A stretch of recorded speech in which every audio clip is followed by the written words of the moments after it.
was me just walking around this morning. It has been 1 year since I gave birth unmedicated. I thought it would be fun to share my birth story for nobody who asked. With Chloe and Sawyer's births, I was induced at 39 weeks, got the epidural, and my labor was so quick with Sawyer. So that was the point that I was like, wait, could I go unmedicated? Because like my body was ready to just give birth. Started toying with the idea. My whole pregnancy with Daisy, it was like I wanted to do it, but I didn't have faith in myself. All the time I would tell Chris, you cannot let me get an epidural no matter how much I beg. It was like the only times if I say our safe word. Toward the end of my pregnancy, I really started doubting myself and I changed my goal and I was like, okay, I just want to go into labor on my own this time. But if I get the epidural, it happens. So when I was 39 weeks and one day I was going to bed that night and I literally just talked to my belly and I just said, listen, whenever you want to come, like we're ready for you. 5 hours later, my water broke. I truly believe Daisy came because I talked to her. It was 4 a.m. and I woke up to go to the bathroom. And as I was laying down, I felt something and I was like, oh. And when I stood up, there was this massive gush. And I was like, that's water.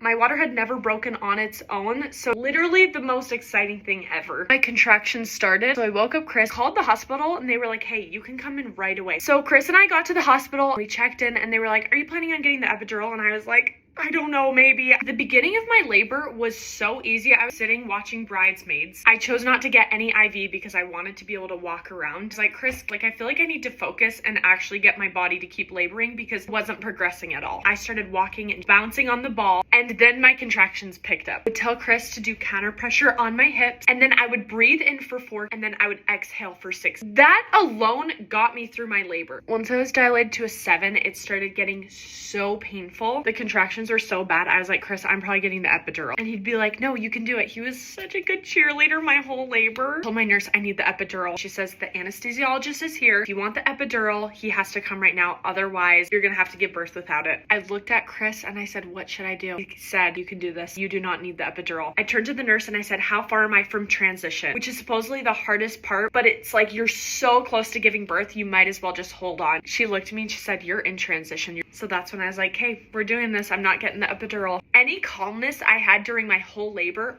went out the window while I was pushing. I was screaming these carnal screams I did not even know my body was capable of.